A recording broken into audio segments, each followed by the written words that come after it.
Bom, reprodução, a gente tem que lembrar o quê? Cio, o que é cio, né? O que é monta, né? O que é cópula, acasalamento, né? O que é prenhez, quanto tempo leva uma prenhez, né? Quais são os sinais que indicam que uma fêmea está no cio? Quais são os sinais que a fêmea vai apresentar antes do parto, né? O que é eutocia, o que é distocia? Então a gente vai lembrar disso tudo, certo? Parto, pré-parto, pós-parto, né? Apartação ou separação do bezerro, o que é aleitamento, o que é colostro, né? Por que, que o colostro é importante, né? Quantas crias uma vaca dá por ano? Quantos bezerros uma vaca consegue produzir por ano, né? É... Deixa eu ver aqui. Complicações que podem acontecer no parto. Então, como que a gente pode resolver essas complicações que podem acontecer no parto? Então, como que a gente pode intervir? Então, tem diversas maneiras. Então, vou citar aí cesariana, né? Então, a gente pode ir lá rotacionar esse bezerro, tracionar esse bezerro, né? Abortos e quais os motivos que o animal pode levar a um aborto, né? Então, doenças estão relacionadas, traumas estão relacionados, tá? E biotecnologias da reprodução. O que são essas biotecnologias da reprodução? Então, conforme foi passando o tempo, a ciência ela vai evoluindo e vai tendo é, tecnologias para tudo. Tecnologia para se realizar um exame, tecnologia para poder coletar um material, para poder fazer diversos manejos. E na reprodução a mesma coisa. Então, existe diversos manejos que se fazem na reprodução, inseminação artificial em tempo fixo, né? Alguns são mais básicos, mais antigos, que não requer nem a presença do médico veterinário, outros já requer a presença do médico veterinário, requer um acompanhamento, requer um ultrassom, requer muito mais tecnologia, muito mais conhecimento da área, tá bom? Aí a gente vai ter também bovinos, desinfecção do umbigo, que é quando os filhotes nascem, a gente vai fazer a limpeza desse umbigo para que não seja nenhuma porta de entrada para micro-organismos. Descorna, né? Existe a descorna, né? E o que é a descorna e o que é quando a gente vai mochar esses animais, né? Então, basicamente, o que acontece? Existem aqueles bezerros que nascem, o chifre vai crescendo e a gente vai lá e faz o corte. Quando cresce, ou às vezes nem cresceu muito o chifre, a gente vai lá e queima a pontinha desse chifre, né? E existem aqueles animais grandes, adultos, que a gente faz uma cirurgia para retirada do chifre. E por que se faz isso, né? É um processo que dói, sim, é um processo que dói, que gera dor, né? Mas existe um benefício nisso. Por quê? Porque o bovino, como que ele se defende? Qual que é o instinto dele? Ele dá cabeçadas. Então, se ele tiver com chifre, basicamente ele vai furar o que tiver na frente. Então, como que é o manejo no Brasil? A pasto. Então, posso fazer esse manejo com os animais a pé, posso fazer a cavalo. Então, a pé, o bovino, se ele for um gado, por exemplo, indiano, que é mais bravo, ele vai dar cabeçadas na pessoa, vai furar a pessoa. Se for a cavalo, tanto a pessoa quanto o cavalo. Então pode furar, sei lá, a barriga do cavalo, né, e causar, sei lá, uma tragédia. Então, estando só a cabeça, pode acontecer sei lá, um trauma ali, mas não vai chegar a furar. Então a gente previne quando o animal é filhote, bezerro. Por quê? Porque quando ele tiver adulto, que ele for querer brigar, né, que ele for se defender, e mesmo não é só com a gente, com o cavalo, mas também com outros bovinos, né? que ele vai brigar, disputar território, no caso de touros e tal.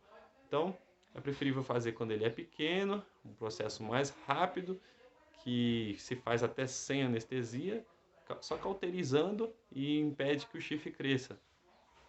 Já quando ele é adulto, cirurgias de cabeça elas são muito mais complicadas, fica mais caro para o produtor, precisa fazer sedação, derrubamento desse animal, o pós-cirúrgico é muito mais complicado, então se faz uma cauterização quando é pequeno, né, nesse local, nesse chifre, impede dele crescer e esse animal ele não para de comer, ele não tem nenhum problema de cicatrização, então faz essa cicatrização, passa a pomada e tá tudo certo. Então é feito esse manejo.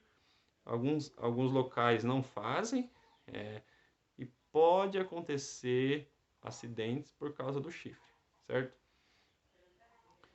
É lógico que existe animais mansos que não brigam e tal, mas é sempre bom fazer essa prevenção, né?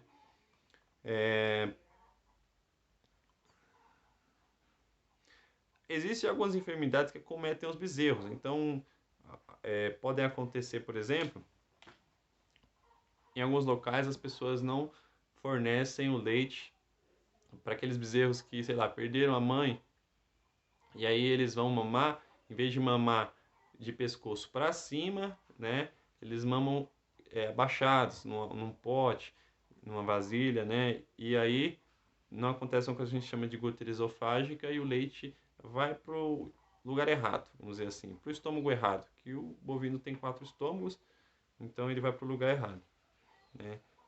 Diarreia pode acontecer por excesso de leite, pode acontecer por vários motivos, né?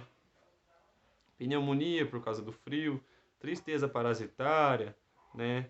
Então, isso tudo vai depender da forma de criação de cada região, né?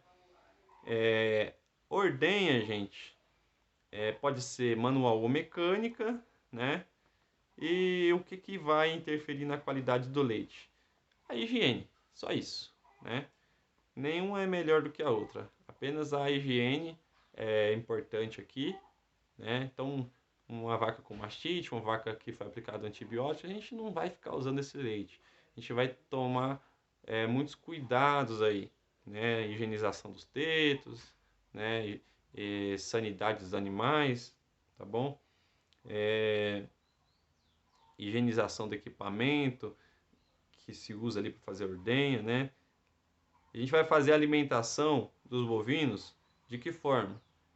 Eles são animais herbívoros, então a gente vai usar pastagens, capineiras, silagem, tudo isso para fazer a alimentação dos bovinos, né? A alimentação dos bezerros, quando são novos, é leite, basicamente é isso. Quando eles vão crescendo, a gente vai introduzindo outras coisas a mais, pode ser ração, pode ser silagem, pode ser capim, pode ser pasto, né? E aí tem duas diferenças desses alimentos, o volumoso e o concentrado. O concentrado seria a ração, né? E o volumoso seria a pastagem. Então, muito pasto para menos nutrientes e muito volume. O concentrado, que seria a ração, ele tem mais nutrientes em menor quantidade de material, né? De ração, né? Então, água e sal para esses animais tem que ser à vontade, né? A alimentação, quando a gente faz alimentação de volumoso, também pode ser à vontade, né? Não tem problema não. Porém, o concentrado, a gente tem que tomar cuidado e fazer um manejo certinho para não ter nenhum tipo de problema, né? Sem falar no estado de conservação desse alimento, né? Aí tem saúde do rebanho, bem-estar animal. Aí vai entrar vacinação, vermifugação, controle de parasitas, né? Tudo isso vai entrar, né? Aqueles animais que têm timpanismo, mastite, doenças de casco, isso tudo vai entrar na parte de sanidade, tá bom? Aí pode ter lá um calendário de vacinação, né? Vacinar aquelas doenças que são obrigatórias, tá bom? Contenção, a gente vai ter várias formas de contenção em grandes animais, né? Então, tronco, cordas, né? A gente pode fazer o derrubamento desses animais, a gente pode fazer uma contenção em pé, então vai ter a peia para poder conter esses animais, né? Quando a gente vai precisar derrubar um animal desse, né? Então, quando a gente não consegue fazer procedimento de maneira em pé é melhor até, porém a gente não vai conseguir fazer sempre em pé. Então, quando a gente for conter esses animais, pode ser para uma aplicação de medicação, né? Um soro, uma vitamina, um próprio vermífugo. Então, tudo vai depender das ferramentas que a gente tem e do tipo de procedimento que a gente vai fazer, tá? Também a gente vai ter tipos de agulha, tipos de seringa, quando que eu vou usar cada um? Então vai depender da medicação. Se eu tenho uma medicação mais oleosa, mais difícil de puxar, né? O couro do bovino é duro, então eu não vou usar uma seringa pequena, fina, uma agulha pequena, fina, né? Aí tem um volume de medicação, então eu vou aplicar, sei lá, 10 ml. Eu não vou pegar uma seringa de 5 ml, certo? É...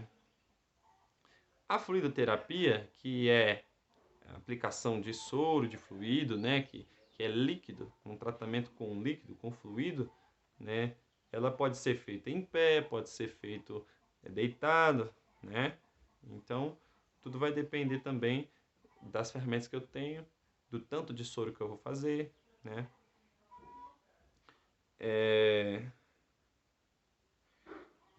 Aí a gente precisa, para poder fazer alguns procedimentos, a gente precisa examinar esse animal antes, né. Então, temperatura, batimento cardíaco, respiratório. Então a gente vai chamar isso de exame físico, né? Bom, e por último, para a gente finalizar a apostila, método de identificação dos bovinos. Como que a gente vai identificar os bovinos, né? A gente vai ter como forma de identificação brinco, tatuagem, né, na orelha, né? E ferro. Né? O ferro ele é um ferro moldado, né, com iniciais, geralmente, do dono desses animais, do proprietário, e se esquenta esse ferro, né, até ele ficar vermelho, e encosta rapidamente ali no animal, na perna ali do animal, na coxa, onde tem mais musculatura, né, e fica a marca quente ali, né. Aí pode passar, sei lá, uma pomada para poder de queimadura, né? E vai ficar a marca ali para sempre. Por que que se faz isso? Por que que com ferro quente?